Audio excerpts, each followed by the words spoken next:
Hello, good morning to you. Welcome to my channel, Mrs. Tinker. We are going to talk about real talk, real life, mga guys. Hello, good morning mga igala, no? Oh, unya, it's Valentine's Day today. Valentine's Day. Unya, ikaw, unsa man ang imong gibuhat ya karon kadlaw? Wag sure di sweldo nimo karon. Sweldo nimo karon, ayaw paglagay langay diretso uli sa balay kaya ron di ka madukla ni Mrs. Bitaw. Seriously, no? Focus kasi mong pamilya. Just be focused on your family. Don't focus on people around you. Don't think about having extra activity or extra love, no?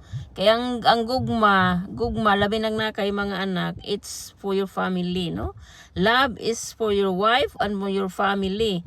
If you are in the situation that's like you lose the feelings or whatever, refresh your mind, refresh your relationship. Kay remember, when you get married, you choose to marry the woman or the man.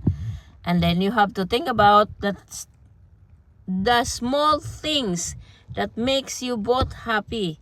Refresh it and celebrate it, no? Be happy on what you are or what you have. Ay gala, magbisaya ta kay lisod mag-English na unsa ning atong English gamay ra, no?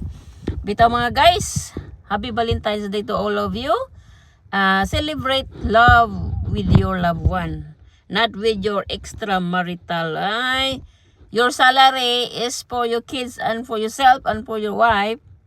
Don't spend it to buy drugs. Don't spend it to buy material things. Because you don't know, tomorrow you get sick and you're not able to work.